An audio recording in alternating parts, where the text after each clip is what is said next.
প্রত্যাবর্তন রাঙাতে তার থেকে ভালো আর কে পারেন। ঢাকঢোল নয়, পারফরমেন্সই যেন বলে আমি ফিরে এসেছি।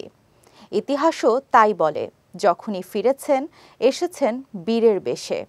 এবারও তার ব্যতিক্রম হয়নি। 50 হাঁকিয়ে ম্যাচ জিতে এবং ম্যাচ সেরা হয়ে এবার সমালোচনার জবাব দিলেন দেশের সেরা ক্রিকেটার সাকিব আল হাসান। বিস্তারিত সঙ্গীতা শাহর ডেস্ক রিপোর্টে। বাজে সময়ের ঘূর্ণিপাকে যেন আটকা পড়েছিলেন সাকিব। কিছুতেই যেন কিছু হচ্ছিল না। ব্যাটটা মোটেও কথা শুনছিল না তার। টি-20-তে শেষ কবে ব্যাট উঁচিয়ে ধরেছিলেন তাও যেন ভুলতে বসেছিলেন। মাঠের বাইরে তাই কানা ঘোষা, কত বিদ্রূপ, কত টিপ্পনি, কতজনের কত কথা। অনেকের চোখে তো তিনি ফুরিয়ে আসছিলেন। এমনকি সাবেক ভারতীয় ব্যাটার বীরেন্দর সেহবাগ তো লজ্জায় তাকে অবসর নিতেও বলে দিলেন। যদিও ভারতীয় এই ক্রিকেটারের এমন অভ্যাস নতুন কিছু নয়।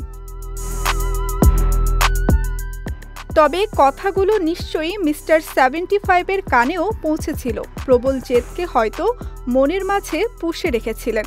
কে না জানে চ্যালেঞ্জ নেয়া সাকিব বরাবরই ভয়ঙ্কর। এবারও তার ব্যতিক্রম হলো না। সফলতার থেকে বড় প্রতিশোধ আর কি হতে পারে? সাকিব আল হাসানও হয়তো তা ভেবেই শান্ত রেখেছিলেন নিজেকে। সব সমালোচনার জবাব যেন ব্যাট হাতেই দিলেন বাংলাদেশ ক্রিকেটের সাবেক এই অধিনায়ক। এবারও ফিরলেন তেমন করে সেই রাজকীয় ভঙ্গিতে।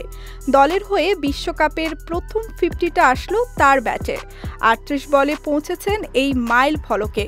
19 ইনিংসের পর আন্তর্জাতিক টি-20-তে ব্যাট উঁচিয়ে ধরলেন সাকিব। এর মাধ্যমে আন্তর্জাতিক ক্রিকেটের 100তম হাফ সেঞ্চুরিটাও পূরণ করে নিয়েছেন তিনি।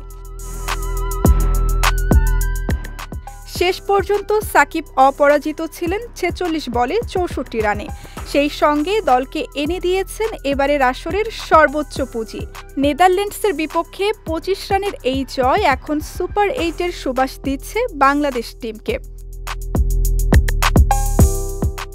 বাংলাদেশ ক্রিকেটের এই সেন্সেশন টি-20 বিশ্বকাপে সর্বশেষ ম্যান অব দ্য ম্যাচ হয়েছিলেন সেই 2021 সালে।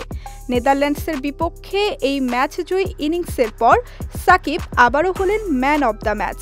এই নিয়ে সাকিবের ক্যারিয়ারে 28তম বার। এতে তিনি স্পর্শ করেছেন অজি কিংবদন্তি অ্যাডাম গিলক্রিস্টকে।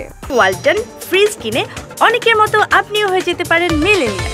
সেরা পণ্যের সেরা অফার। মিস্টার 75 তো এমনই। এমনটা তো সির্ফ তাকেই মানায়। চ্যালেঞ্জ দিয়ে তাকে আটকাবেন এমন সাধ্যকার। এখানেই তো সাকিবের ভিন্নতা। এজন্যই তো তিনি সেরা, বিশ্ব সেরা। সঙ্গীতা শাহ, বিজয় টিভি নিউজ ডেস্ক।